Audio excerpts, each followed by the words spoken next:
Ahlan wa sahlan yang berbahagia Al-Fadhil Ustaz Meja Muhammad Naim bin Haji Ahmad Al-Hafiz kerana sudi bersama-sama dengan Gemenur Iman dalam kuliah Isyak hari ini dengan bahaya sihir bahagian pertama. Juga bersama-sama yang dikasihi para pencinta ilmu, pencinta Al-Quran, sahabat-sahabat jannah. Terima kasih kepada Guru Gemenur Iman, tim pengurusan Gemenur Iman yang dipimpin oleh Puan Pengerusi Puan Rosniati binti Mansur dan para barisan AJK-nya. Jadi untuk memberkati majlis kita pada malam ini, mari sama-sama kita membaca umul kitab yang akan dipimpin oleh Al-Fadhil Ustaz. Al-Fatihah. أعوذ بالله من الشيطان الرجيم بسم الله الرحمن الرحيم الحمد لله رب العالمين الرحمن الرحيم مالك يوم الدين إياك نعبد وإياك نستعين اهدنا الصراط المستقيم صراط الذين أنعمت عليهم غير المغضوب عليهم ولا الضالين آمين. Amin ya Rabbal Alamin. Tanpa membuang masa lagi, saya dengan penuh ta'zim menyerahkan kepada Al-Fadhil Ustaz. Tafadhal, mashkura. Assalamualaikum warahmatullahi wabarakatuh. Innal hamdalillah nahmaduhu wa nasta'inuhu wa nastaghfiruh wa na'udzu billahi min shururi anfusina wa min sayyiati a'malina. Man yahdihillahu fahuwal muhtadi wa man yudlil falan tajida lahu waliyyan mursyida. Asyhadu an la ilaha illallah wahdahu la syarika lah wa asyhadu anna Muhammadan 'abduhu wa rasuluh. Allahumma salli wa sallim ala sayyidina habibina al-Mustafa Muhammad sallallahu alaihi wasallam. Arsala rasulahu bil huda wa dinil haqq yuzhirahu ala dini kullih wa kafa billahi syahida. Wa ba'd. Terima kasih kepada Puan Amnira Sohana selaku moderator kita pada malam ini. Tidak lupa juga kepada Puan Rosniati Mansur selaku pengurusi GNI. Lupa juga kepada tuan-tuan dan puan-puan, ibu-ibu, ayah-ayah muslimin dan muslimat yang dikasihi Allah sekalian. Alhamdulillah, syukur banyak-banyak kepada Allah Subhanahu Wa Taala di atas ruang dan peluang yang Allah berikan pada kita pada malam ini. Kita dapat bertemu dalam slot kuliah Isyak bersama dengan saya, iaitu kita berbahas pada malam ini berkenaan dengan bahaya sihir. Bahaya sihir, siri yang pertama. Jadi, kalau nak menceritakan tentang sihir ni, memang panjang ceritanya dan memang banyak benda yang kita akan ketahui. Jadi ala kuliahnya, saya ucapkan terima kasih di atas ramainya pada malam ini. Mudah-mudahan perkongsian kita pada malam ini mendatangkan faedah yang baik kepada kita sekalian untuk kita berjaga-jaga dan berhati-hati daripada sihir yang boleh jadi terkena kepada kita ataupun keluarga kita ataupun kawan-kawan kita. Tetapi kita minta perlindungan daripada Allah SWT supaya tak terkena kepada kita dengan izin Allah Subhanahu Wa Taala. Amin ya rabbal alamin. Sebab apa saya cakap macam tu? Sebab baginda Nabi SAW pun terkena sihir. Rasulullah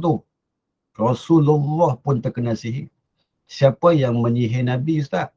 Seorang pemuda Yahudi yang bernama Lubaid bin Al-A'sam. Dia menyihir Nabi SAW. Lalu baginda Nabi SAW terlantar. Dia duduk dalam keadaan apa? Duduk dalam keadaan sakit. Jibril turun. Sakit apalah kau ni wahai Rasulullah, tiba-tiba sakit. Kesian kau wahai Rasulullah. Jibril pun tak tahu nak buat apa ni. Sebab dah jadi benda macam ni. Lalu Jibril naik bertemu dengan Allah. Allah kata kau ruqyah Nabi SAW dengan Qul a'udzu birabbil falaq dengan Qul a'udzu birabbin nas. Lalu Jibril baca, Nabi pun sedar. Bila Nabi sedar, Nabi kata kepada Jibril, wahai Jibril, kau tolong pergi ke telaga buruk tersebut, telaga yang ditinggal tersebut, kau ambil satu rambut aku yang digulung oleh Lubaid bin Al-A'sam tu, lalu kau bakar benda tu. Bila bakar benda tu, lalu Nabi pun sembuh, sihat balik. Sebab apa? Sebab itu disihir. Dia ambil rambut siapa? Dia ambil rambut Nabi SAW, lalu dia memuja. Itu bahaya. Itu bahaya rambut-rambut kita ni. Sikat rambut, sikat-sikat kita tu bahaya, jangan kongsi-kongsi dengan orang. Takut orang ambil sikat tu, ambil rambut kita, gulung, pergi hantar ke Tok Bomo sihir kita. Tu bahaya. Sebab tu kena jaga benda-benda macam tu. Okay. Tapi bukan itu yang kita nak bicarakan. Yang kita nak bicara berkenaan dengan sihir. Mari kita tengok. Sihir ni asalnya macam mana? Mari kita tengok. Bismillahirrahmanirrahim. Bila kita menyebut tentang sihir, sihir ni yang sebenar-benarnya disebut di dalam surah Al-Baqarah, iaitu ma yufarriquna bihi bainal mar'i wa zawji. Iaitu satu sihir. Tujuan sihir ni apa? Untuk menceraikan ataupun memisahkan di antara suami dan isteri. Pasangan tu tak nak tengok bahagia, tak nak tengok intim, tak nak tengok macam bersemut. Biar mereka ni bercerai. Tak suka tengok orang dalam keadaan bahagia. Nak pecahkan, nak runtuhkan kebahagiaan mereka. Lalu buat sihir. Tu sihir. Jadi maknanya ma yufarriquna bihi bainal mar'i wa zawji. Itu tujuan sihir yang mula-mula sekali. Jadi maknanya apabila kita di dalam keadaan selalunya, kalau di dalam Facebook ke apa-apa semua, janganlah duk share gambar, duk peluk-peluk, duduk dengan isteri dekat-dekat, rapat-rapat, cium kau kiss aku kiss kau. Kau buatlah macam tu. Buat. Nanti ada orang yang dalam keadaan jealous, ada orang yang dalam keadaan teringin nak bahagia macam tu tapi tak dapat, maka dia akan buat sihir. Dia buat sihir macam mana? Cuba tengok. Punca sihir tu boleh berlaku. Orang yang mengamal sihir, hukumnya syirik. Orang yang dalam keadaan minta untuk disihirkan pun syirik. Jadi maknanya sihir ni haram. Belajar boleh, tetapi haram diamalkan. Belajar boleh, tetapi haram diamalkan. Kalau diamalkan, jatuh syirik kepada Allah Subhanahu wa Ta'ala. Cuba tengok. Kalau di zaman Fir'aun, cuba tengok. Ni cerita di zaman Fir'aun. Di zaman Fir'aun, ada seorang perempuan tua. Umurnya 100 tahun. Umurnya berapa? 100 tahun. Tetapi perwatakan dia tu, kecantikan dia tu seperti mana umur seorang perempuan muda yang umurnya 20 tahun. Muka 20 tahun ni, muka ni 20 tahun tetapi umur dia 100 tahun. Lalu orang pun pergi mengendap apa amalan dia. Bila tengok ni amalan dia, dia dalam keadaan buat apa?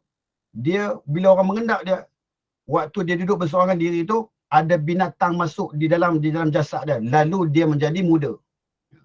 Bila binatang tu keluar, dia jadi tua krepot dia. Sebab umur dia 100 tahun. Dalam keadaan tersebut, lalu apa yang berlaku? Orang pergi bunuh binatang tersebut. Bila bunuh binatang tersebut, maka dia pun tadi, dia dah jadi tua balik, bahkan dia pun mati. Sebab tu kita bimbang.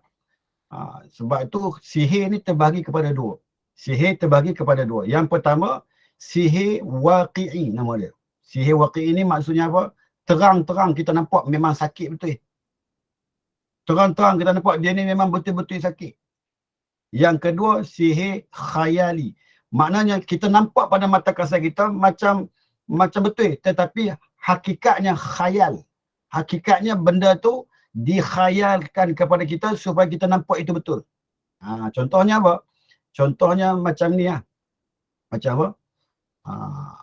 Contohnya macam apa? Macam susuk kan? Susuk cucuk muka kan? Susuk ni, jarum tu fizikal. Memang kita tak nampak bila dia cucuk ni masuk ni, putih lah.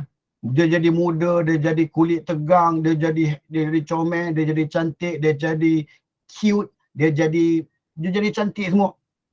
Bila jadi cantik macam tu, bila kita pergi X-ray, kita akan nampak habis jarum semua ni. Nampak. Bila kita pergi X-ray, kita nampak habis jarum.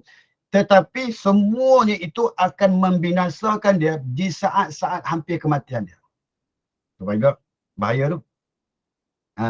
Nak dekat mati nanti dia menderita. Ada orang yang dia nak suara sedap, dia akan sihir. Dia akan menggunakan apa? Dia akan menggunakan susuk suara. Dia cucuk kat sini. Kalau yang nak cantik, dia pakai susuk di pipi dia. Kalau yang nak apa?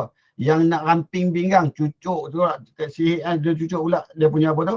Dia punya apa tu, susuk dekat pinggang dia, nak bagi slim, nak bagi kurus kerik, nak bagi kurus ramping elok. Jadi dia buat semua benda tu dia buat sebab apa? Sebab untuk diri dia sendiri. So maknanya sihir ni, jarum tu tak masuk dalam saudara kamu, tak. Okay, cuba tengok, cuba tengok. Dalam sihir ni, bila kita tengok sihir ni kan, dia sihir ni atas apa permintaan kita. Contohnya apa? Dia memang kita tengok asal-asal sihir. Yang nak jadi sihir ni, yang nak jadi mustajab sihir ni sebab apa? Sebab saya sebut secara apa? Secara bomoh, saya sebut bomoh. Bomoh ni dia pergi memuja tengkorak. Memuja tengkorak, lalu tengkorak itu dia puja, kepala jin datang, ketua jin datang.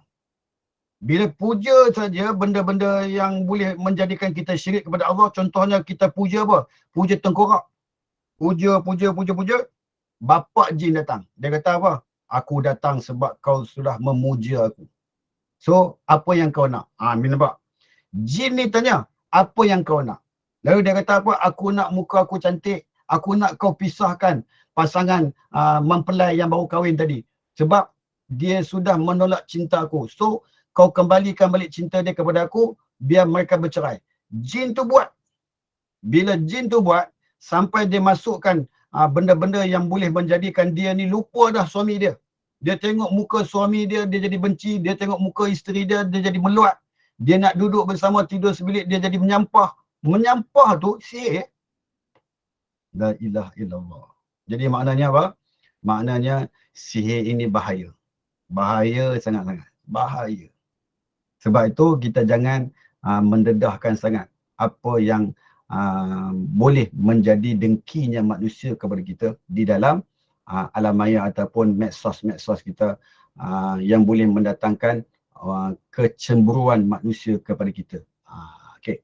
Jadi maknanya begitu sekali. Okay. Jadi jadi bila dalam keadaan macam tu, apa yang perlu kita buat? Di zaman sekarang ni macam-macam sihir lah. Dulu di zaman apa dia? Orang Melayu, dia ada jampi serapah dia. Kadang-kadang dia guna salimin, salimat. Macam-macam lagi nama-nama dia. Mandera orang Melayu ni. Last sekali dia letak Allah dulu. Last sekali dia sebut dengan berkat la ilaha illallah, maka jadikanlah apa yang aku hajat. Tu yang jadi tu. Jadi maknanya benda-benda macam tu tak boleh kita buat. Tak boleh kita ruqyah, tak boleh kita menggunakan macam tu untuk nak membuat sesuatu yang kita inginkan. Bila kita inginkan, semua jadi. Jangan main-main tu. Jadi maknanya Allah izin. Atas Allah. Sihir ni pun atas izin Allah. Kalau Allah izin, jadi. Allah tak izin, tak jadi. Baca ayat Quran. وَاتَّبَعُوا مَا تَتْلُو الشَّيَاطِينُ عَلَى مُلْكِ سُلَيْمَانَ وَمَا كَفَرَ سُلَيْمَانُ وَلَكِنَّ الشَّيَاطِينَ كَفَرُوا يُعَلِّمُونَ النَّاسَ السِّحْرَ وَمَا أُنْزِلَ عَلَى الْمَلَكَيْنِ بِبَابِلَ هَارُوتَ وَمَارُوتَ مَا يُعَلِّمَانِ مِنْ أَحَدٍ حَتَّى يَقُولَا إِنَّمَا نَحْنُ فِتْنَةٌ فَلَا تَكْفُرْ وَيَتَعَلَّمُونَ مِنْهُمَا مَا يُفَرِّقُونَ بِهِ بَيْنَ الْمَرْءِ وَزَوْجِهِ وَمَا هُمْ بِضَارِّينَ بِهِ مِنْ أَحَدٍ إِلَّا بِإِذْنِ اللَّهِ. Jadi maknanya semuanya dengan izin Allah Subhanahu wa Ta'ala.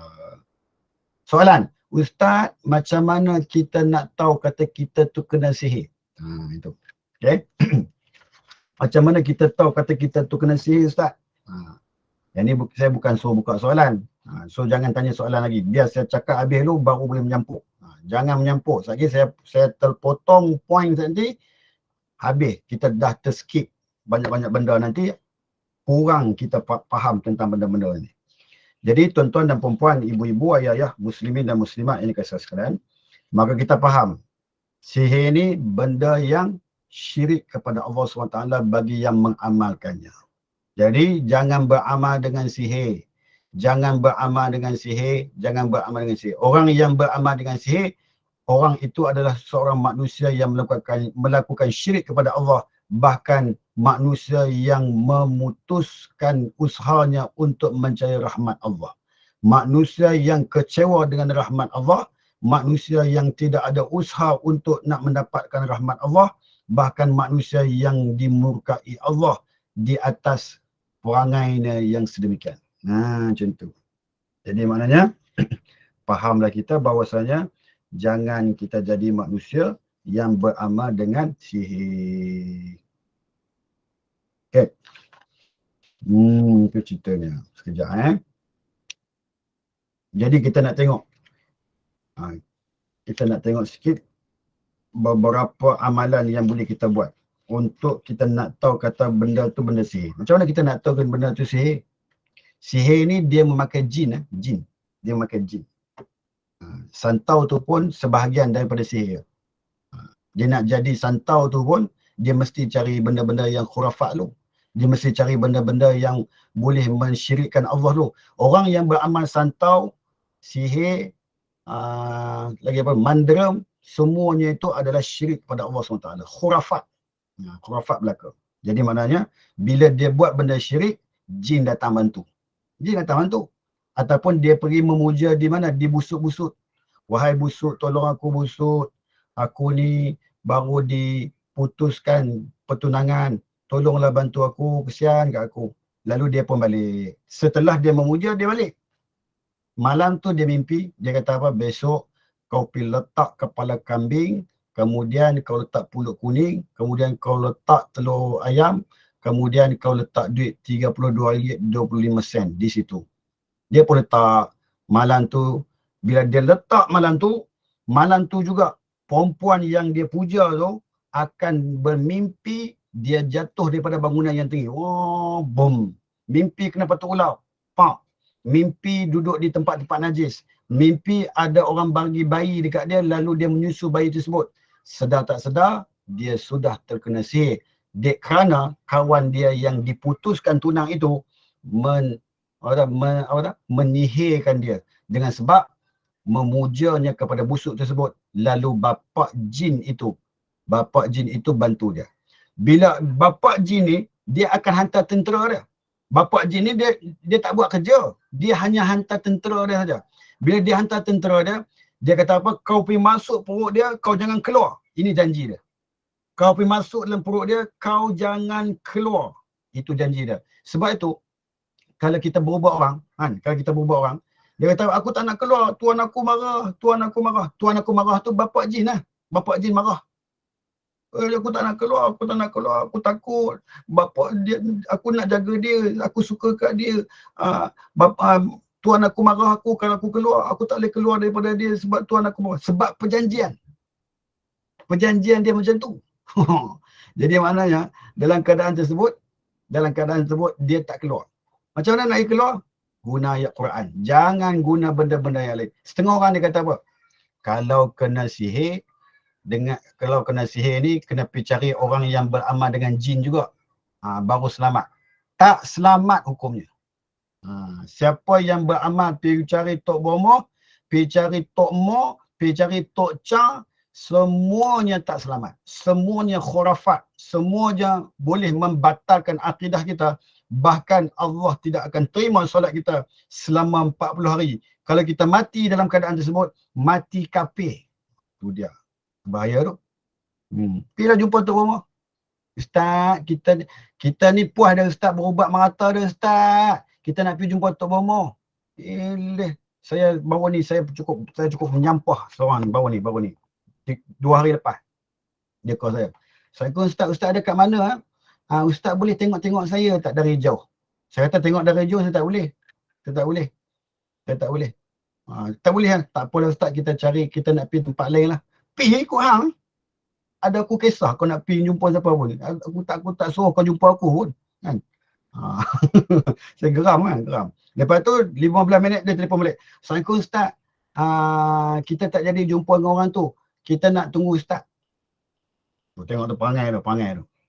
Lalu saya pun tunggu. Okey, pukul 10 malam ya, pukul 10. Saya pun tunggu 10 suku. Saya pun mesej dah. Kat mana dah? Kat mana? Dia kata minta maaf Ustaz. Bini saya ajak keluar. Saya letak telefon, saya kata lantak hang. Aku pun tak, aku bulok nak nak berubat orang. Aku ni kalau orang panggil aku pergi. Kalau orang buat main-main dengan aku macam tu, aku tak heran pun kan. Lebih baik aku tidur je, aku tak kisah pun kan. Geram tu. Geram. Sebab saya tanya dia kata apa, Ustaz macam mana kita orang nak tenang Ustaz, asyik ada benda-benda macam ni. Saya kata tenang ni dengan semayang je. Terus dia diam. Betul Ustaz kata tu. Tenang tu dengan semayang je. Dia tak tenang hati dia. Dia duk rasa diri dia macam ada benda orang duk tengok dia. Dia pergi mana-mana macam duk nampak kelibat orang. Dia pergi duduk kat mana-mana, dia duk rasa macam ada orang duk intai dia. Dia rasa macam tu. Dia kata, kalau nak tenang, semayang je. Saya balas, kalau nak tenang, semayang je. InsyaAllah tenang selama-lamanya. Senyap. Saya tahu lah yang tanya tu memang kaki tak semayang. Geram tu. Ya Allah. Dia sanggup, dia kata apa? Kalau kami tak jumpa Ustaz, kami akan pergi ke Kuala Selangor. Dia duduk PJ ni. Dia nak pergi Kuala Selangor. Kuala Selangor aku, dia nak pergi cari siapa situ. La ilaha illallah akbar. Saya tak bermoh lah tu. Satu lagi perangai manusia di Malaysia. Puas dia berubat rata-rata ni dengan Tok Bomor semua habis ni. Tok Bomor ni bayar 5,000, Tok Bomor ni bayar 2,000, Tok Bomor ni bayar 6,000, Tok Bomor ni bayar 7,000, Tok Bomor ni bayar 10,000. Semua tak jadi apa. Ustaz tolonglah Ustaz. Kita dah buat ikhtiar dah. Saya kata ikhtiar kat mana? Macam-macam tempat dah kami pergi Ustaz. Semua tak jadi apa Ustaz. Boleh tak Ustaz tolong tengok Ustaz? Okey? Kita baca. Saya kata duduk sini, duduk. Kita macam baca ayat-ayat ruqyah semua, muntah darah. Wah, muntah habis. Saya kata saya tak pernah muntah macam ni Ustaz. Ustaz baca ayat ni keluar habis muntah Ustaz. Saya kata terima kasihlah banyak Ustaz. Saya rasa tenang dah saya Ustaz. Saya rasa lega dah ni Ustaz. Dia pun nak balik. Nak Ustaz ambil sikit Ustaz. Saya kata tak payah. Saya berubah orang. Saya tak suka ambil duit. Kalau saya ambil duit nanti saya tak menjadi. Dia kata. So saya tak suka ambil duit. Biarlah doakan saya saja. Bagi saya sihat walafiat, bagi saya tambah iman, bagi saya kuat takwa kepada Allah SWT. Saya kata macam tu lah. Dia kata nak ambil ni, hajat sangat ni. Saya buka sampul RM20. RM20 dengan Ustaz sebab jadi tu. Yang dia tak jadi tu, tempat-tempat semua tu, 2,000, 6,000, 7,000 semua habis. Tetapi benda-benda yang Islam RM20. Bukan nak kata duit tu kita demand. Tak demand langsung. Saya cakap betul terang. Lillahi ta'ala, aku takkan demand kalau benda-benda perawatan Islam ni. Takkan demand. Tu. Sikap manusia tu tak reti nak menilai yang mana intan, yang mana intan, yang mana Al-Jafri. Itu dia. Jadi maknanya. Mana belian. Maknanya begitu. Jadi maknanya itu bahaya tu, panggil orang yang macam tu. Jadi tuan-tuan dan puan-puan muslimin dan muslimat ini kasih sekalian, maka faham kita panggil manusia yang tidak berilmu, yang malas menuntut ilmu ni, sehingga dia terjebak dengan benda-benda yang khurafat. Benda khurafat dia akan terjebak. Kalau dia tak ada iman, kalau dia tak percaya, ada setengah orang tu dia tak percaya dengan benda gaib, tak percaya. Dia kata aku tak percaya lah benda-benda jin-jin syaitan ni mengarutnya. Dia kata aku tak percaya. Takkan aku percaya punya. Takkan percaya dia kata. Ada tak orang macam ni kan? Ada. Semayang 5 waktu sehari semalam, rajin pergi haji, rajin pergi umrah, tak percaya dengan benda gaib. Agak-agak Muslim, mukmin, kafir ataupun apa tu. Jawapannya apa? Jawapannya syirik. Jawapannya kafir. Baca ayat Quran. Zalikal kitabu la raiba fi hudan lil muttaqin alladzina yu'minuna bil ghaibi wa yuqimuna as-salata wa mimma razaqnahum yunfiqun. Orang kata apa? Orang yang bertakwa itu ialah orang yang mendirikan solat, beriman kepada benda ghaib dan menginfakkan wang ringgitnya ke jalan Allah SWT. Itu orang yang bertakwa. Tapi tak percaya dengan benda gaib. Aku tak percaya lah benda-benda jin syaitan ni, tak percaya. Tak percaya. Ada orang macam tu juga. Tak percaya jumpa juga kita. Saya kata Ustaz, saya puas dah pergi hospital. Hospital check saya tak ada apa-apa Ustaz, tapi saya berdebar, tapi saya rasa macam jantung saya ni darah saya naik dah Ustaz. Tapi saya check dia hospital kata tak ada apa, normal. Okey semua. Tapi saya rasa macam berdebar je Ustaz. Waktu maghrib saya tak boleh duduk Ustaz. Tapi saya tak percaya benda mengarut ni Ustaz. Tak percaya. Saya kata tunggu. Duduk. Saya baca. Auzubillahi minasyaitanir sampai habis. Muntah juga. Muntah. Muntah semua. Saya kata Ustaz kenapa saya macam ni Ustaz? Saya kata dalam badan kakak ada benda lain. Kenapa jadi macam tu Ustaz? Entah siapa yang salah. Saya nyanyi kan? Saya tak tahu sebab apa. Kakak ada buat apa-apa ke? Tidur tutup aurat ke tak? Tidur bogel ke macam mana tu di rumah? Jadi maknanya dalam keadaan tersebut kita bimbanglah masyarakat kita yang terdedah dengan benda-benda yang mengundang jin syaitan laknatullah masuk ke dalam rumah dia. Okay. Ada orang yang tu. Sebab tu kalau kita nak mengundang jin mai rumah kita, besarkan jin lah. Sikit-sikit jin. Oh jin ada ni, jin ada. Padahal musang duduk berjalan di atas rumah dia kata jin. La ilaha illallah. Maknanya dia membesarkan jin. Sikit-sikit jin. Jangan membesarkan jin, jangan. Jangan besarkan jin. Dan jangan takut dengan dia. Dia takut dengan kita. Tiba-tiba kita takut dekat dia. Seronoklah dia. Okay. Jadi maknanya jangan takut dengan dia. Kalau ada orang kena histeria, beramallah kita. Beramal kita.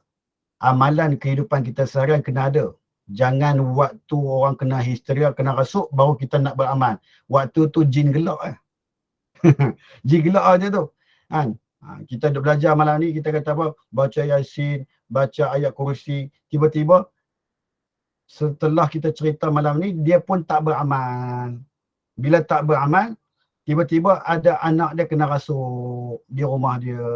Dia pun bacalah Bismillahirrahmanirrahim. Allahu la ilaha illa huwal hayyul qayyum. Jin kata apa? Jin pun baca Allahu la ilaha illa huwal hayyul qayyum. La ta'khudhuhu sinatun wa la nawm. Jin pun baca juga. Jin tu lebih Islam daripada kita. Jin kata apa? Kau tak payah baca lah kau. Kau bukan tandingan aku. Dia kata walaupun kau semayang, tetapi kau tak dapat lawan dengan aku. Dia boleh gelak macam tu. Habis lagi kita pun mental. Macam mana ni. Telefon. Dan mula nak telefon orang. Telefon untuk imam dia, telefon untuk Bilal dia, telefon untuk siak dia, telefon mak dia kat kampung pukul 2 pagi dia duduk tengah duduk tidur. Telefon juga. Semua ada telefon. Itu bahaya tu. Paling-paling tidak saya sarankan baca manzil. Baca apa? Manzil, buat amalan harian. Baca manzil setiap malam. Ataupun setiap pagi. Setiap pagi lah baca. Setiap pagi sekali lah baca. Tak payah baca banyak-banyak. Sehari sekali je, cukup. Kalau boleh lah Kalau boleh. Kalau tak boleh, apa boleh buat? Kalau boleh lah. InsyaAllah. Okay. Itu. Manzil kamat surat sama kamu. Manzil dia lebih kepada ayat-ayat pendinding. Maksurat dia lebih pada ayat-ayat pendinding dan ayat-ayat penguat iman. Tu maksurat itu. Tetapi dia ada juga dalam item-item dalam manzil tersebut, ada dalam maksurat. Cuma tak banyak di dalam maksurat tu. Dia ada juga tetapi tak banyak. Tetapi kalau manzil, dia banyak khusus kepada benda-benda ke arah mistik ni untuk menjadi pelindung kita. Okay. Tetapi kalau nak bagus lagi, amal buku yang daripada Darussalam. Saya ada buku tu, buku Darussalam. Amalan. 40 amalan. Boleh amal yang tu. Yang tu lagi bagus. Yang tu kalau amal, 40 amalan tu insya-Allah. Jadi apa-apa kita tenang. Tenang. InsyaAllah bolehlah pergi pegang-pegang orang, bolehlah pergi tiup-tiup kat orang, insya-Allah jadi dengan izin Allah SWT. Tapi kena beramal lah, sehari sekali, pagi sekali, petang sekali. Ustaz, jika kita tahu rumah kat kampung ada jin, bagaimana kita yang duduk jauh nak keluarkan jin tersebut? Boleh tak kita bacakan dari jauh?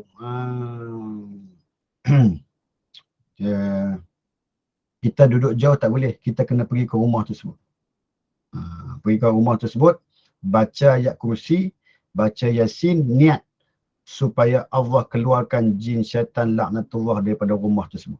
Baca lah.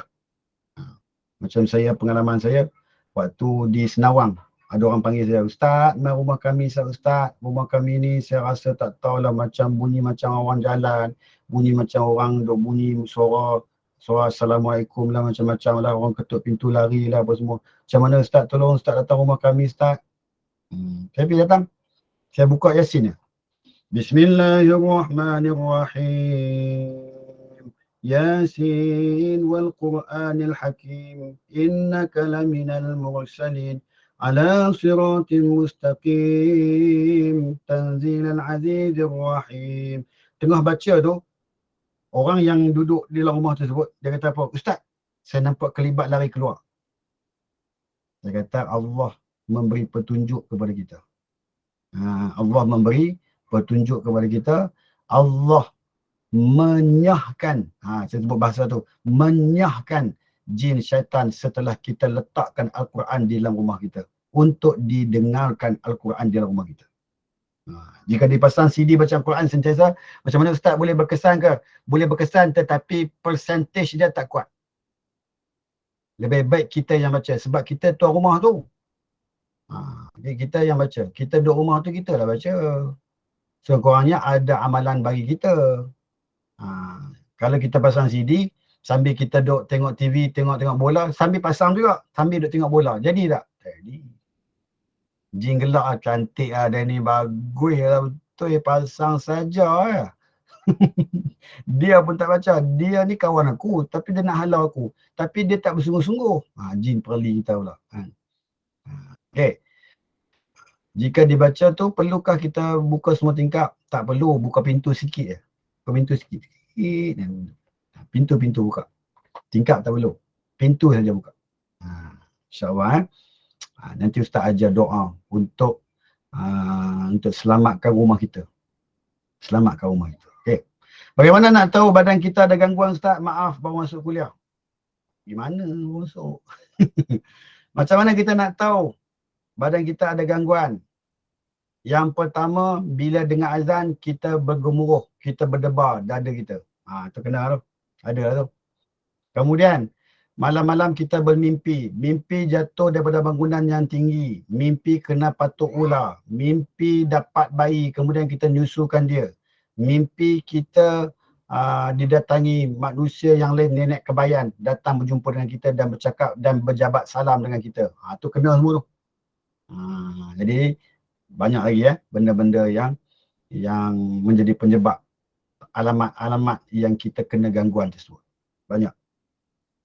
Mimpi tu sihir ke atau saka? Mimpi tu boleh jadi sihir dan boleh jadi saka. Saka selalunya berjabat tangan, ataupun saka selalunya kita dapat satu benda tu kita simpan. Itu saka. Saka ni pun antara juga antara besar-besar benda-benda sihir yang besar-besar. Sebab tu bahaya benda-benda tu.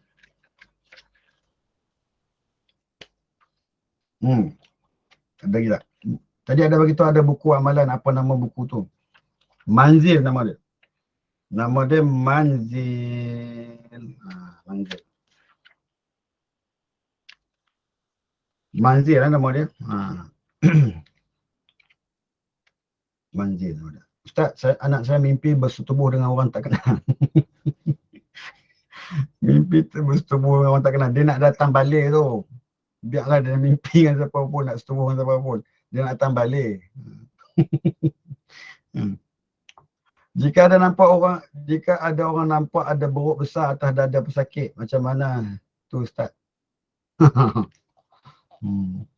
Jika ada orang nampak ada beruk besar atas dada pesakit, macam mana tu Ustaz?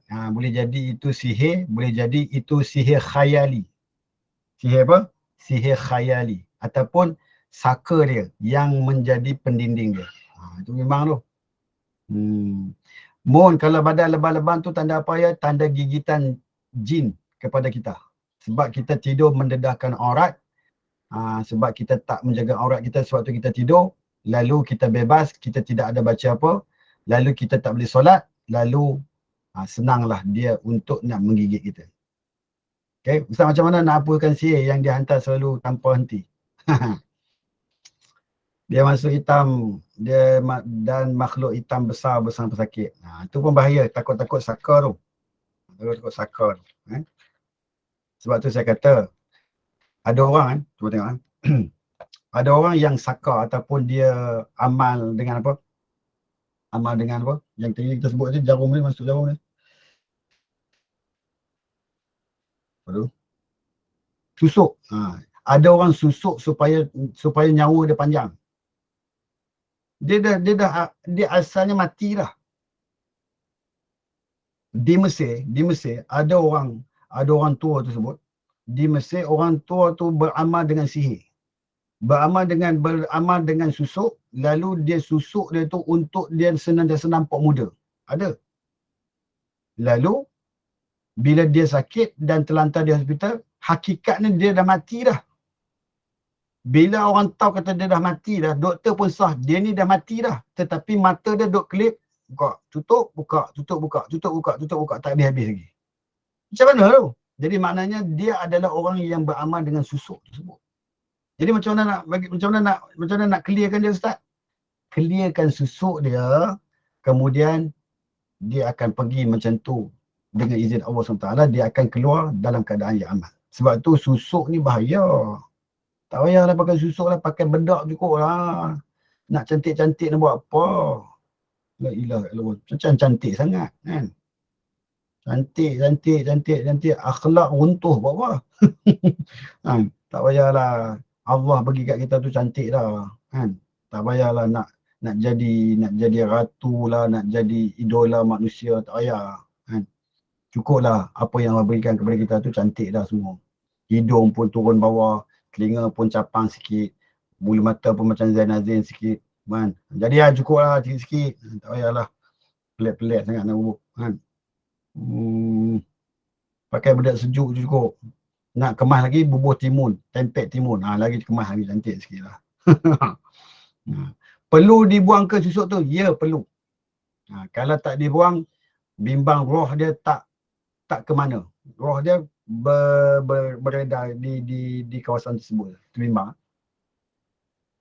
Okey. Kemudian macam mana nak buang saka? Buang saka tu dia kena buang sekali dengan benda dia tu. Ada payung dia, ada kerih dia, ada barang dia. Dia ada barang. Saka ni dia ada barang. Dia ada barang dia. Turun-menurun daripada nenek dia, turun-menurun daripada tok dia. Tok dia tu, dekat-dekat tok dia nak mati, tok dia kata apa? Inilah cucu sayang aku ni. Sayang sungguhlah cucu aku ni. Inilah waris aku ni. Tu bahaya tu. Inilah waris aku ni. Lalu dia bagi. Nah, simpan ni. Simpan barang ni. Tangkai. Simpan barang ni elok-elok. Jangan elok-elok tau. Jangan buka-buka. Simpan. InsyaAllah. Semua akan jadi pelaris nanti. Dia pun macam masih tok bagi tok. Suka lah. Tok dia pun senang meninggal. Bila tok dia meninggal, ni kawan ni yang ambil dah tadi. Dah ambil kawan ni dah ambil tauliah dah tadi. Kawan ni dah ambil tauliah dah. So kawan ni pula diganggui oleh jin dan syaitan. Nampak? Yang main-main tu. Okey. Asyik seram tak habis-habis. Seram. Kan? Jadi maknanya benda-benda macam tu kadang-kadang berlaku di dalam masyarakat kita. Tetapi kita tak sedar. Duduklah seorang-seorang elok-elok. Tak ada apa Allah ada kan. Fallahu khairun hafizah. Wa huwa arhamur rahimin. Takut apa? Kiri kanan kan ada malaikat. Malaikat pun malaikat baik-baik semua ni. Malaikat Jibril ada, semua ada kat kita. Takut apa?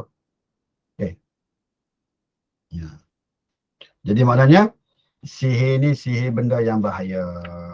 Okey, Ustaz, macam mana kita tahu orang tu ada sihir pada dia?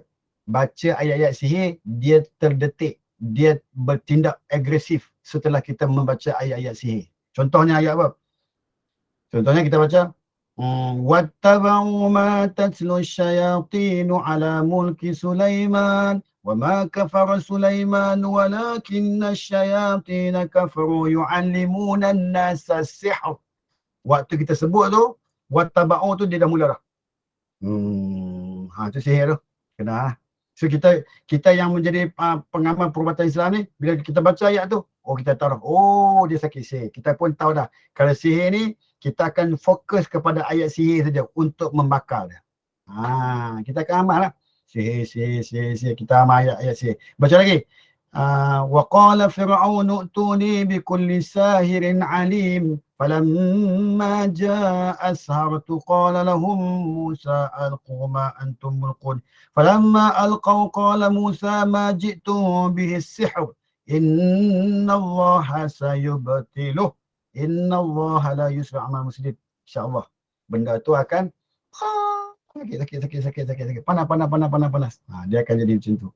Jadi, kita dah tahu dah puncanya sihir, kita akan fokus kepada sihir tersebut. Dia 40 amalan tu, dia semua ada, segala penyakit, segala mistik penyakit, semua ada dalam tu. Bila kita baca, dia agresif saja. Bila kita sebut ayat tu, maknanya kita tahu, kita baca ayat sihir, dia agresif. So dia ni sihir. Kalau kita baca ayat saka, dia agresif. Dia ni saka. Jadi kita tahu.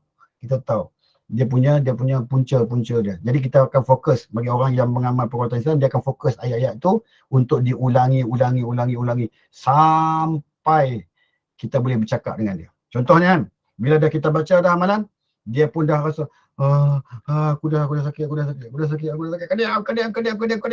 Dia marah kan, kita kata dekat dia, kau nak keluar ke tak nak? Tak. Tak nak. Janganlah tak nak. Dia kena cakap baik-baik. Jangan cakap kasar. Kenapa tak nak keluar? Keluarlah. Duduk buat apa dalam badan orang? Kau kan bukan manusia. Kau keluarlah. Tak nak. Kau tak nak. Kalau aku baca ayat lain lagi, kau nak. Kau kenal Nabi Allah Sulaiman? Kenal. Kau kenal dia? Kenal. Kau keluarlah. Baik, aku keluar. Tapi aku nak keluar macam mana?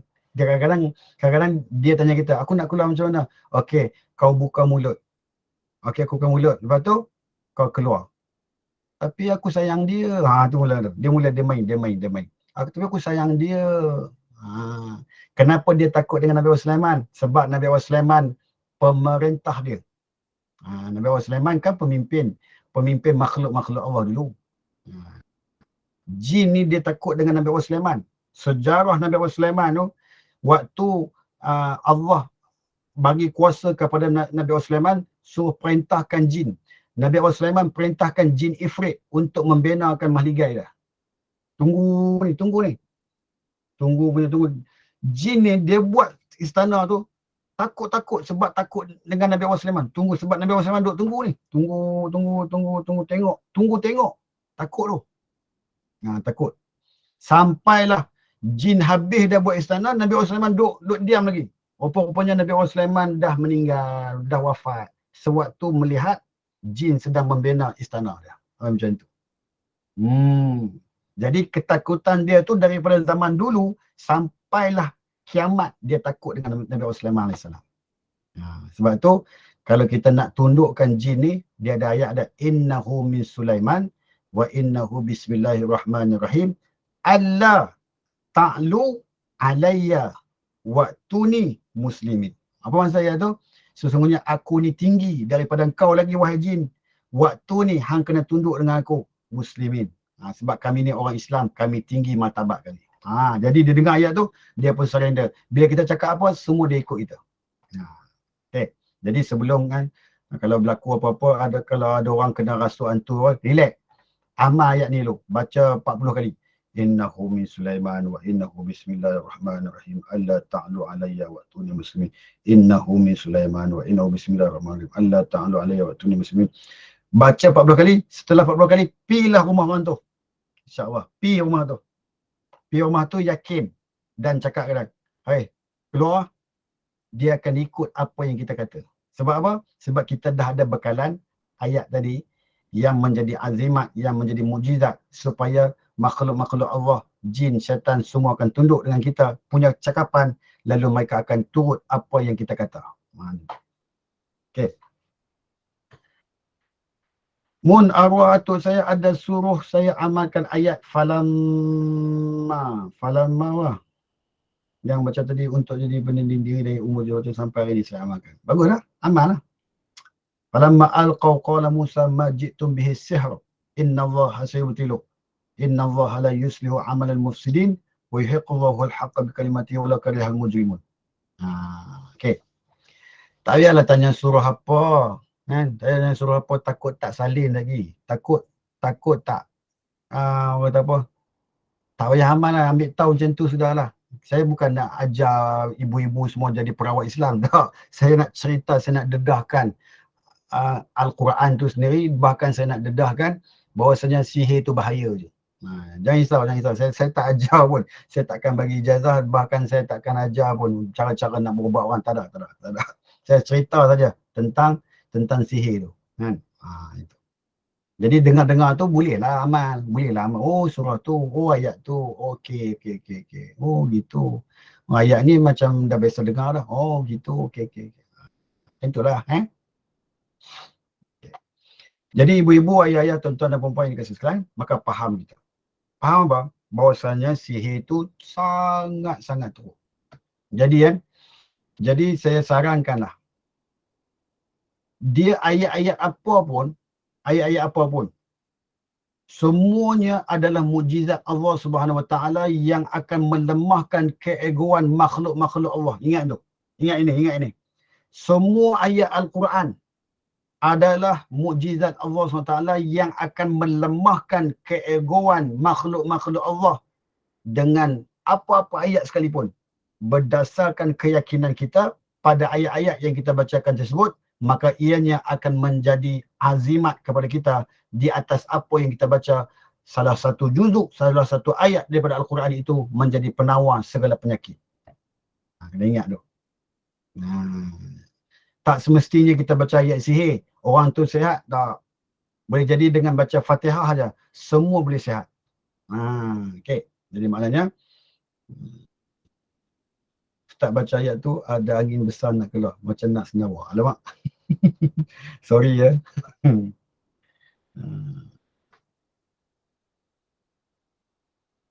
Okey. Jadi maknanya kalau nak keluar angin keluar aja. Bagi muntah pun tak apa. Okey. Saya pernah orang telefon saya, Ustaz, isteri saya sakit, cuba Ustaz, macam mana nak buat ni, Ustaz boleh datang? Saya kata tak boleh datang. Saya kata pegang telefon, letak kat telinga dia. Saya baca kat telinga. Awak bilang, okey kau keluar sekarang. Dia pun muntah. Wah, habis tak? Kau keluar habis. Wah, hampir habis keluar. Keluar dia sampai muntah. Macam tu boleh, tetapi dari jauh kita nak buat tak boleh. Melalui telefon boleh boleh. Tetapi syarat dia mesti dengar dekat telinga dia. Kalau tak dengar tak boleh. Tak jadi. Ya ke? InsyaAllah. Mudah-mudahan Puan Ili Syamimi sihat walafiat dalam jagaan Allah SWT. Amin.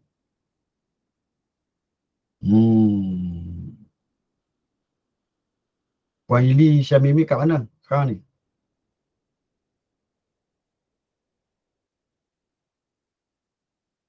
Di Pucuk, Masya Allah. Okey ya. Soalan. Ustaz, macam mana kita nak tahu orang itu beramal dengan jin ataupun orang itu beramal dengan ruqyah Islam? Saya sendiri yang putarkan soalan ni. Macam mana kita nak kenal? Nak kenal orang itu beramal dengan jin, perantaraan, ataupun orang itu beramal dengan Al-Quran dan hadis, tengok suasana, environment orang yang kita pergi ke rumah yang kita nak berubat tersebut. Kalau pergi rumah dia, kita tengok ada keris lah rumah dia, jin lah tu. Tengok pula ada kain kuning pula, dia duduk atas kain kuning, jin lah tu. Kemudian tengok ada pula perasak kemian, jin lah tu. Kemudian tengok pula ada gambar-gambar dan jampi-jampi serapah yang ada tertulis di atas dinding rumah dia, jin lah tu. Yang kelima, dia minta bayaran, jin lah tu. Yang keenam, dia sendiri seokok, jin lah tu. Jadi banyak. banyak benda yang boleh kita tahu. Tetapi yang Islamik macam mana Ustaz? Yang Islamik dia tak minta duit. Tak minta. Tak minta. Dia hanya mengharap redha Allah SWT kepada diri dia sebab dia sudah melaburkan diri dia untuk agama Allah supaya dia menjadi pembantu kepada agama Allah SWT. Nampak? Satu. Yang kedua, nak tahu perubatan Islam, dia baca ayat Quran. Kita dengar ketika kita, oh dia baca ayat Quran. Okay. Yang ketiga, dia sendiri tak isap rokok. Maknanya, dia memang betul-betul pengamal perubatan Islam. Yang keempat, dia sendiri buat benda-benda tersebut mengharap redha Allah SWT. Dia tak mengharap balasan-balasan. Tapi kalau bagi, dia ambil. Almarhum Datuk Ismail Kamus pesan kat kami, anak-anak murid yang dia kata apa? Jangan diminta apa bayaran kepada pesakit yang kita rawati. Jangan minta, dia kata. Jangan minta. Tetapi kalau diberi, ambil sajalah. Kalau tak ambil, bangang namanya. Kalau dia kata, kalau tak ambil, bangang dia kata. Kita pun kena dengar, ambil lah. Kalau orang bagi, ambil lah. Dia kata, tapi kalau tak ambil, lagi bagus tak ambil. Dia kata. Okay, itu ceritanya. Okay. Wallahu ta'ala alam. Saya rasa itu cukup lah kot. 10-8 minit. Ada soalan, saya buka soalan lebih kurang 3 minit. Kalau ada, silakan.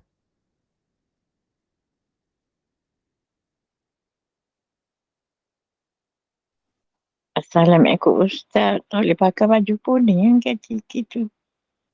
Baju kuning tak boleh pakai. Kalau nak pakai boleh lah. Tapi jin suka lah kat kita. Tu je. Assalamualaikum. Adalah sore tu datang jahit baju Makcik Har. Dia nak baju kuning semua. Baju tu kan comel. Takut wasa-wasa pula Ustaz. Comel lah dia tu. Dia dah tu tapi Mami dia pakai baju kuning semua. Dia main nak jahit baju kuning. Pasti boleh dia nak bagi kuning. Macam mana Ustaz? Adalah pelanggan Cik Har. Dia nak jahit lah. Dia berhajat. Takkan nak marah dia pula. Dia nak. So dia akan cari. Benda tu akan cari dia. Jumpa lah nanti. Assalamualaikum Ustaz. Saya nak tanya soalan. Ya. Jika disahkan bahawa rumah kita ni ada gangguan makhluk. Sebabnya katalah seseorang datang rumah saya, dia kata rumah saya ni rasa macam ada ramai orang. Dia kata? Lepas tu bila ni adik-beradik saya ada yang datang rumah saya lah. Dan anak saudara saya tu dia boleh nampak. Bila dia datang rumah saya, dia kata memang ada makhluk dalam rumah saya ni. Berkeluarga jugalah. Jadinya rumah saya ni dah tak ramai orang, tinggal bertiga je. Anak-anak semua dah tinggal sendiri, jadi banyak bilik yang kosong. Tapi saya pasang CD lah. Mengaji jugalah. Baca Yasin pagi dan sebagainya tu saya buat lah. Dan dapat juga gangguan mimpi-mimpi tu pun ada jugalah. Tapi saya dah berkurangan mimpi tu. Tak tahulah apa sebab saya, mungkin sebab saya dah mengaji baca Yasin ikut ustaz yang online sejak PKP tu lah. Itulah macam mana dia masih lagi berada dalam rumah saya ni. Mungkin dia dah ada sebelum saya masuk dalam rumah ni. Sebab dia nak saudara tu pergi ke bilik, saya suruh dia pergi tengok. Secara kami bercakap pun dalam handphone lah, tak buat PM lah sebab dia takut dia mendengar kan. Jadi anak saudara tu beritahu bilik mana yang ada, bilik mana yang tak ada. Jadi bilik yang saya duduk ni memang dia tak masuk. Jadi macam mana Ustaz kita nak buat tu? Okey. Dah habis. Okey. Dia macam ni. Rezeki orang yang Allah izinkan dia nampak. Rezeki orang ada yang tak nampak. Hakikatnya disebut di dalam Al-Quran, Allah kata innahu yarakum huwa wa qabiluhu min haitsu la tarawnahum. Sesungguhnya jin akan nampak kita dan kita tak nampak dia. Tu di dunia kita macam tu. Di dunia ni kita tak nampak jin, jin nampak kita. di akhirat nanti kita nampak jin, jin tak nampak kita. Macam tu. Jadi ada manusia yang diizinkan Allah, budak-budak selalunya, dia dibuka hijab. Lalu dia nampak. Ibu, kenapa ibu balik dengan nenek tua? Nenek tua tu siapa pula belakang ibu tu? Dia nampak. Jadi maknanya budak ni budak istimewa. Bukan istimewa cacat. Tak. Budak istimewa yang dianugerahkan Allah kepada dia. So macam mana tak nak bagi budak ni nampak? Satu, saya nak bagi. Tutupkan hijab dia. Baca apa? Waja'alna min baini aidihim sadda wa min khalfihim sadda fa aghshaynahum fahum la yubsirun. Tutup mata dia. Tutup hijab dia. Supaya dia jangan nampak. Kalau dia nampak sampai ke besar nanti, menghantui hidup dia. Bimbang kepada dia, kesian kepada dia. Itu yang pertama. Yang kedua, kalau budak tu tak nampak, kita pun tak tahu siapa ada kat rumah kita. Yang pasti memang ada benda tu. Cuma Muslim dengan kafir je. Kalau Muslim dia baik. Dia baca Quran sama macam kita. Dia sembahyang tahajud malam-malam dengan kita. Dia duduk juga. Cuma kita tak nampak kan? Ustaz ada cerita ni, dia duduk ada juga kat ustaz ni. Kan? Tapi dia cara baik lah. Dia duduk dengar kita ada ceramah, dia duduk dengar. Betul lah, cakap betul. Pandai. Dia duduk cakap kat kita. Sebab kita tahu, dia punya cerita-cerita tu.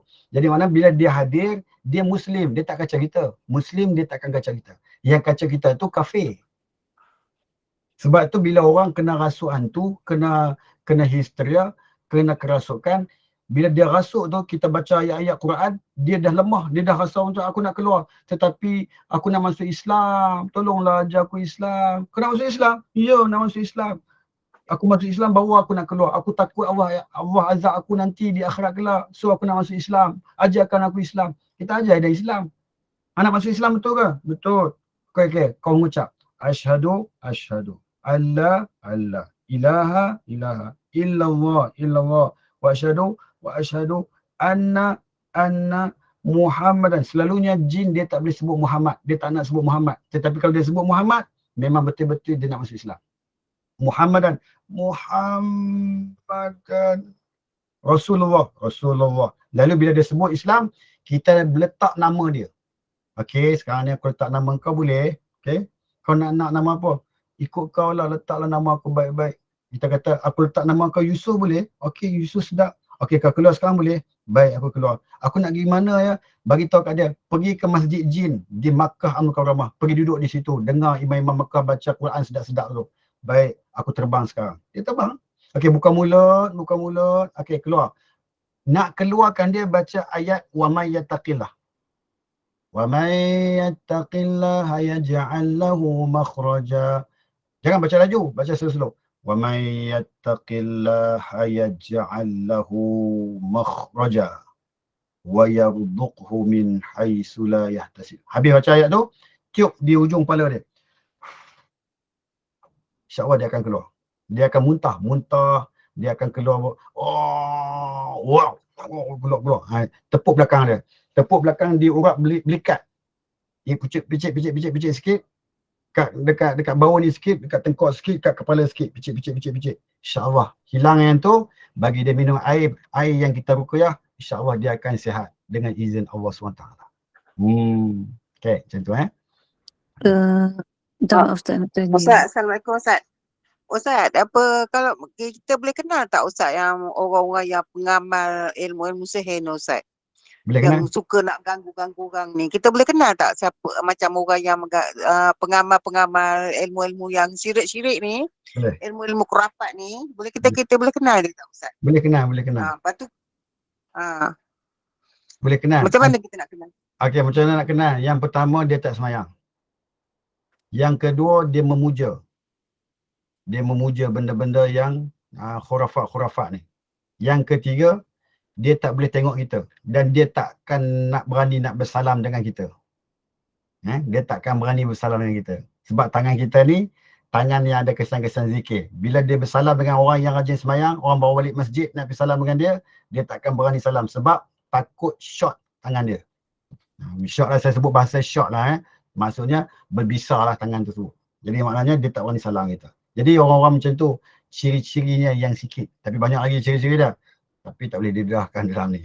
Jadi antara-antaranya, Itulah alamat-alamat yang besar yang boleh kita tahu, yang boleh kita kenal pasti orang itu dalam keadaan mengamal benda-benda yang karut marut. Dan dia selalu tak duduk dengan orang ramai, dia selalu berkurung di dalam rumah. Dia takkan bermasyarakat. Bahkan dia selalu duduk berseorang diri di dalam rumahnya. Kadang-kadang dia tak makan, tidur malam makan. Dia tak makan nasi, dia makan lauk je. Itu bahaya tu. Tengok kalau ada orang yang jenis makan lauk saja, tak makan nasi, tu bahaya tu. Ada ke dalam ni? Jangan InsyaAllah. Okey, itu antaranya ciri-ciri dia yang boleh saya bagi tahu. Okey, ya Puan Izam, apa tadi? Macam mana Ustaz ya, yang sekarang ni masih lagi berlaku dalam rumah saya ni. Macam kalau anak saudara tu datang, dia macam bila dia naik tangga tu, dia akan lambai dekat atas tu, dia macam senyum. Maknanya saya andaikan dia nampak tu wajah yang cantik lah. Kalau anak saudara saya pula, dia tak berani nak pandang sebab anak saudara saya ni dah besar. Dia dapat tu daripada perempuan. Sebab anak saudara saya yang daripada adik saya yang bungsu ni, dia satu keluarga macam ada terkena. Sebab dia tim pindah di rumah dia tu, di UDM tu, rumah tu ada gangguan. UDM mana? Airport. Dekat Subang. Subang ke? Taman Subang ke? Oh ya ke? Subang. Okay. Jadi anak dia kena gangguan lah. Anak perempuan dia yang nombor 2 tu kena gangguan. Rupanya anak sulung dia lelaki pun nampak. Perempuan yang rambut panjang. Menakutkan lah. Jadi anak dia nombor 3 tu pula pun bila datang rumah saya, dia nampak dalam rumah saya. Tapi dia senyum, dia lambai. Jadi mak dia nampak. Mak dia pula bila masuk je rumah saya, dia kata macam ada ramai orang dalam rumah saya. Saya ni tak perasan sangat lah. Tapi saya dapat rasa lah kadang macam ada dengar suara lah. Kadang anak saya cakap dengan saya. Dia kata, ibu panggil dia ke? Saya kata, tak. Tapi saya buat selamba lah. Dan mate saya sendiri pernah nampak. Dia kata anak saya. Dia nampak anak saya di dapur. Kat sinki dapur tu. Tapi saya cakap kat dia, anak saya sedang tidur di depan, saya kata, kat ruang tamu. Jadi mate saya dah seram lah sebenarnya. Tapi saya dah tahu dah rumah saya ni ada gangguan. Maknanya bukanlah gangguan macam mana, dia duduk dalam rumah saya. Tapi saya buat tak tahu je lah. Buatlah macam biasa. Tapi kadang-kadang tu ada perasaan, bila dah anak-anak dah banyak duduk sendiri, dah tinggal sendiri. Jadi bila saya naik ke bilik-bilik atas tu, saya rasa macam tak nak toleh jugalah ke bilik tu. Macam takut-takut jugalah perasaan tu kan. Tapi bacalah. Baca ayat 3 kul tu je dengan Fatihah tu je lah Ustaz. Saya pun bukannya memahami benda-benda yang Ustaz cakap tu kan. Tapi itulah saya pasanglah CD apa semua kan. Pagi-pagi tu macam biasalah bila saya sakit 3 bulan tu, saya banyak ikut yang GNI ni lah. Alhamdulillah lah. Sangat bagus lah. Jadi saya ikut tu je. Tak tahulah perasaan saya pun makin lama makin kurang, rasa seram-seram tu dah makin kurang lah. Tapi daripada saya muda tu adalah pernah makhluk yang datang pada saya dalam keadaan tidak berupa. Saya sedang tidur tu saya rasa macam ada orang kat sebelah. Masa saya nak dara lah. Tapi sekali. Lepas tu bila lahir anak saya, umur dia 6 tahun, 5 tahun, dia nampak banyak orang dalam bilik. Dia kata yang tak berupa, macam saya nampak jugalah. Dan dia pernah nampak di masjid, di kain seseorang, makhluk yang sangat menakutkan, dia kata. Sedangkan masa tu bulan puasa. Saya kena anak saya ni memang dia sangat lemah dalam benda-benda macam tu. Masa tu lah. Dan saya dapat balik benda tu datang, yang makhluk tu, apabila anak saya semua tak ada dekat rumah, masuk asrama. Suami saya masa tu outstation keluar negara berbulan-bulan. Jadi tinggal saya seorang di rumah. Dia datang sekali lagi. Dan saya selalu dapat mimpi lah juga. Lepas-lepas tu selalu dapat mimpi yang mengarut-ngarut lah, macam Ustaz kata. Jatuh daripada tempat tinggi, boleh terbang tinggi. Orang kata macam bersetubuh dengan orang yang kita tak kenal. Sampai kita rasa macam nak menolak benda tu. Takut lah kan. Tapi tak sampai tahap itulah. Banyaklah gangguannya. Saya tak tahu nak cakap macam mana. Tapi saya tabah je lah. Saya pernah dah juga berubat dengan satu ustaz juga. Dia kata saya ada buat amalan yang tertentu menyebabkan dia susah nak ganggu saya banyak-banyak lah. Tapi saya kata saya tak adalah buat amalan apa-apa. Cuma sembahyang tu memang kita wajib buat lah. Tapi macam pagi-pagi tu saya baca je lah macam alamat surat yang ringkas-ringkas tu. Macam pernah amal juga baca Al-Manzil tu. Saya cubalah. Sebab takut diganggu anak saya. Sebab anak saya 2 perempuan tu memang diganggu. Pada anak lelaki saya tu dia hanya dengar suara. Macam orang panggil dia. Macam anak perempuan saya tu macam tengah tidur dia ganggu. Di rumah lama dan rumah sini juga. Saya pindah sini pun macam tak tahu, Allahualam. Di rumah saya ni macam ada makhluk tu. Yang lain pula dia duduk. Sampai yang saudara saya kata ada 7 makhluk dekat sini. Saudara saya tu dah besar. Dah 25 tahun. Dia nak kahwin pun susah sebab benda tu cuba rosakkan hubungannya lah. Sampai sakit kepala, mata dia merah. Tapi sekali datang rumah saya ni memang dia akan nampak lah. Dia cuba menundukkan mata dia. Tapi yang dia nampak tu makhluk yang sangat menakutkan. Tapi anak saudara saya kecil-kecil tu nampak cantik. Alhamdulillah lah, tak menakutkan. Macam mana Ustaz? Macam mana? Selagi tak ganggu kita tu, dia baik lah. Dia baik. Selagi tak ganggu kita, dia baik. Kita semayang pun dia tak ganggu. Kita bangun tahajud pun dia tak ganggu. Yang ganggu ni syaitan lah. Yang ganggu ni kafir lah. Jadi maknanya kalau tak ganggu tu okey lah. Biar belum nampak pun apa. Ada orang yang teringin nak nampak ke? Siapa ada yang teringin nak nampak jin ni? Jadi jangan nak minta nak teringin nak nampak. Boleh je. Kalau teringin nak nampak. Baca doa. Ada doa dah juga nak bagi nampak kan. Tetapi saya ajar satu doa. Saya ajar satu doa ni pakat-pakat beramai. Saya ajar satu doa. Baca bismillah 3 kali. Bismillahirrahmanirrahim. Bismillahirrahmanirrahim. Bismillahirrahmanirrahim. Ataupun bismillah. Bismillah. Bismillah. Lepas tu baca a'udzu bi'izzatillahi wa qudratihi min syarri ma ajidu wa uhadhir. Saya ulang sekali lagi. A'udzu bi'izzatillahi wa qudratihi min syarri ma ajidu wa uhadhir. Jadi maknanya baca bismillah tu 3 kali, kemudian a'udzu bi'izzatillah tu. Kalau untuk kita ajidu wa uhadhir. Kalau untuk orang, kita nak doa untuk orang, untuk anak lelaki, untuk suami kita.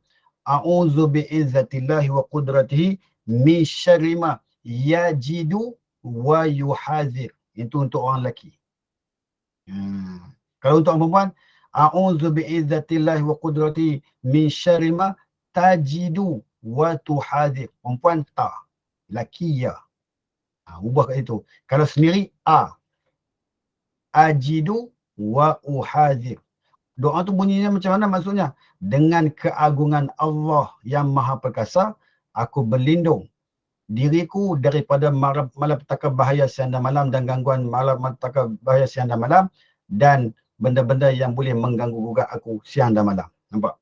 Masya-Allah. Jadi untuk diri kita. Yang kita nak selamatkan anak kita. Waktu kita zikir tahajud tu, baca doa tu. Baca. Kalau anak kita ada 7 orang, baca yang pertama kita. Yang kedua kita niat untuk suami kita. Dan kita tukarlah ya tu. A'udzu billahi wa qudratihi min syarri ma yajidu wa yuhadir. Yuhadir tu ingat. Selamatkan suami aku. A'udzu billahi wa qudratihi min syarri ma tajidu wa tuhadir. Anak aku yang sulung perempuan. Tajidu wa tuhadir. Macam tu. Jadi maknanya amalkan yang tu insya-Allah. Nak selamatkan keluarga kita daripada sebarang gangguan mara bahaya siang dan malam. Wallahu ta'ala. Dah cukuplah malam ni. Itu saja pada malam ni yang boleh kita kongsikan. Mudah-mudahan ada faedah yang baik. Mudah-mudahan Allah merahmati kita dan memberkati kehidupan kita di dunia dan di akhirat insya-Allah. Saya rasa itu saja pada malam ni. Terima kasih semua. Mudah-mudahan Allah memberkati semua. Kita tutup majlis kita dengan tasbih kifarah dan suratul Asr. Subhanakallahumma bihamdik asyhadu an la ilaha illa anta astaghfiruka wa atubu ilaik. Bismillahirrahmanirrahim. Wal 'asri innal insana lafi khusr illa alladhina amanu wa 'amilus solihat wa tawassaw bil haqqi wa tawassaw bis sabr. Wa hadza wa billahi taufiq wal hidayah. Assalamualaikum warahmatullahi wabarakatuh. A'udzubillahi minasyaitonir rajim. Bismillahirrahmanirrahim. Alhamdulillah wassalatu wassalamu ala asyrafil anbiya'i wal mursalin wa ala alihi washabihi ajma'in. Ya Allah ya Tuhan kami, di malam yang penuh dengan keberkatan ini wahai Allah, apalah kiranya Engkau anugerahkan kepada kami kesihatan yang baik, keafiatan yang berterusan, perlindungan-Mu yang berterusan di dunia hingga ke syurga-Mu wahai Allah. Bahkan dihindarkan kami daripada sebarang gangguan mara bahaya siang dan malam, terutamanya daripada jin, syaitan, iblis, laknatullah. Wahai Allah ya Tuhan kami, selamatkan kami pada setiap waktu dan ketika, tidak kira di mana jua kami berada, juga kami pohonkan kepada-Mu, wahai Allah, selamatkanlah rumah tangga kami dari sebarang gangguan jin, syaitan dan iblis laknatullah. Mudah-mudahan kami senantiasa dalam jagaan-Mu dan dalam peliharaan-Mu, wahai Allah. Ya Allah Tuhan kami, jadikanlah majlis ilmu pada malam ini menjadi penyebab kepada ibu dan ayah kami yang telah meninggal dunia. Dijadikan kubur mereka satu taman daripada taman-taman syurga-Mu, dan jangan sesekali Kau jadikan kubur mereka satu lubang daripada lubang-lubang api neraka-Mu ya Rahman. Sallallahu alaihi wasallam Muhammad wa ala alihi wa baraka wasallam. Alhamdulillahirabbil alamin. Assalamualaikum warahmatullahi wabarakatuh. Terima kasih semua. Assalamualaikum warahmatullahi wabarakatuh. Assalamualaikum. Salam. Terima kasih semua. Terima kasih admin. Assalamualaikum. Waalaikumsalam. Terima kasih Ustaz. Assalamualaikum. Assalamualaikum. Assalamualaikum. Terima kasih.